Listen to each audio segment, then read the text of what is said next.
Sorry Asif. आप सभी जानते हैं आसिफ के साथ क्या हुआ। उसका दोष यह था कि वह मंदिर के नल से पानी पिया और बदले में उसको इतना मारा गया जिसका कोई हश्र नहीं।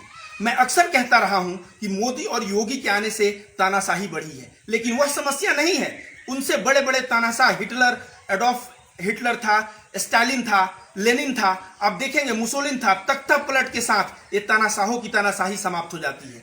लेकिन समस्या कब है? समस्या तब है जब सामाजिक ढांचे पे असर पड़ता है। और सामाजिक ढांचे पे क्या असर पड़ा है आप सभी जानते हैं। एक मंदिर के बाहर पानी पीने वाले लड़के को, जो मंदिर के नल से पानी पीता है, उसको बहुत बुरी तरह से मारा जाता है। यह सामाजिक ढांचा, कभी राजस्थान में किसी मुसलमान का गर्दन काट दिया जाता है और आग लगा दिया जाता है।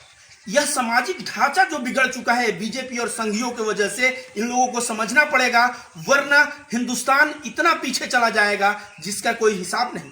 पुणे में दलित लोग, वहां पे उनको नक्सलाइट और अर्बन नक्सलाइट कहा जाता है, देश चुप रहता है। फिर मुसलमानों को पाकिस्तानी, कुछ बुरा बोलते हैं, पाकिस्तान चले जाओ कहा जाने लगा, फिर भी देश चुप था। इसके बाद सिखों को खालिस्तानी। अब बंगाल में चुनाव है और बंगालियों को बोला जाएगा, बीजेपी वहां जीतेगा तो बोला जाएगा कि बांग्लादेश चले जाओ। इस तरह की नफरत देश में जो फैल रहा है, सामाजिक ढांचा जो बिगड़ रहा है, यह सामाजिक ढांचा बहुत ही सोचने का विषय है। मैं अक्सर कहता हूं, आप समझिए, अर्थव्यवस्था चौपट हुआ लॉकडाउन की वजह से, नोटबंदी की वजह से, कुछ नहीं कहा गया।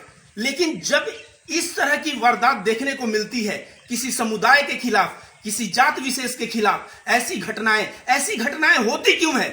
क्योंकि संघ उसी विचारधारा पे चलता है। संघ का जो फाउंडर है गोलवालकर, वह कहता है कि दलित लड़कियों का रेप होता है, वह बिल्कुल सही होता है। उसका वकालत करने वाला यह इंसान है। तो मैं कहता हूं कि संघ के विचारधारा जो है मुसलमानों के खिलाफ, दलितों के खिलाफ, इस तरह हिंदू राष्ट्र का जो निर्माण करने का सपना है, यह सपना हिंदू राष्ट्र का निर्माण तो नहीं कर सकेगा। यहां मुसलमानों का कत्लेआम होगा, दलितों का कत्लेआम होगा, और धीरे धीरे एक दिन तुम जो संघ के विचारधारा पे चलने वाले लोग हो, तुम्हारा नंबर भी आएगा, तब तुम्हें समझ में आएगा।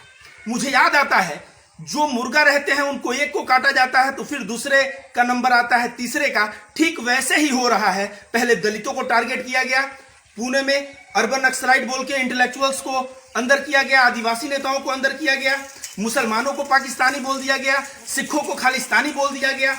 इस तरह का जो समाज में बदलाव देखने को मिलता है, यह बहुत ही बुरा है। यह देश के दूरगामी परिणाम के लिए बहुत ही नुकसान है। अब मैं कहता हूं, यह हिंदू धर्म नफरत नहीं सिखाता, लेकिन ये संघ के कुछ लोग हैं और कुछ पुष्पेंद्र कुलश्रेष्ठ जैसे लोग हैं। इस तरह के हरामखोर लोग हमेशा नफरत फैलाना चाहते हैं और देश में दंगे कराना चाहते हैं।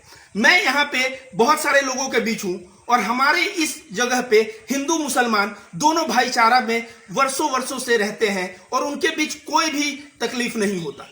मैं पूछना चाहूंगा, चाचा आपका नाम क्या है? मन्ना। ये बताइए, आप यहाँ रहते हैं, ये आपका गांव है? हाँ। गांव का नाम? बैरी परवा। यहाँ पे आपको किसी भी तरह का हिंदू मुस्लिम की समस्या आई है? कोई तकलीफ नहीं। क्या यहाँ हिंदू रहते हैं कि नहीं रहते? रहते हैं। कितना घर है हिंदू? हिंदू ज्यादा है, मुसलमान कम है। फिर भी आप सही से रह पाते हैं यहाँ? सही से रह पाते हैं। सही से रह पाते हैं।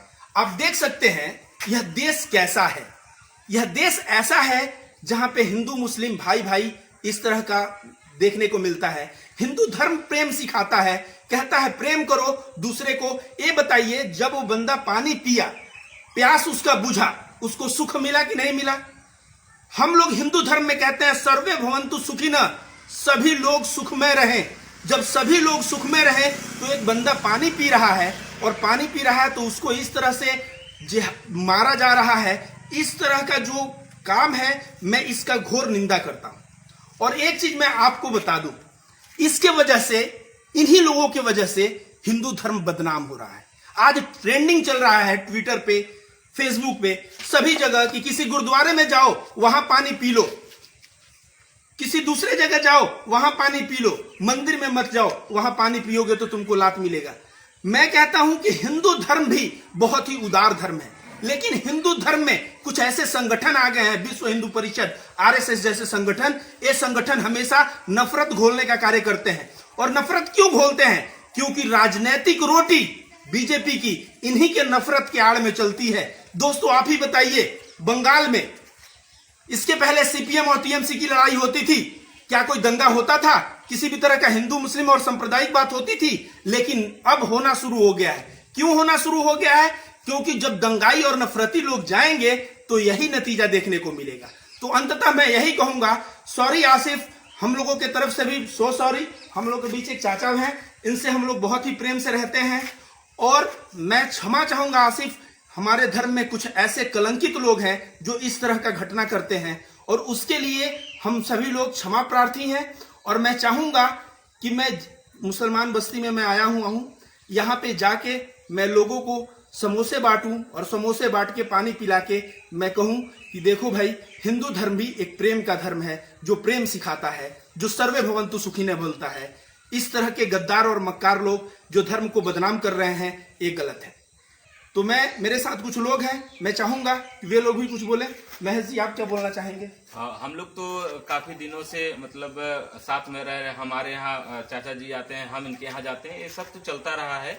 पर इस तरह की कभी भावना नहीं आए कि ये मुस्लिम है। हम लोग देखिए, कहा अभी आपने बोला सर्वे भवन्तु सुखिनः। हम लोग चाहते हैं पूरी धरती एक परिवार है और परिवार की तरह रहना चाहिए, क्योंकि हर एक व्यक्ति यहाँ नागरिक है और नागरिकता के अनुसार हम लोगों को सही ढंग से रहना चाहिए।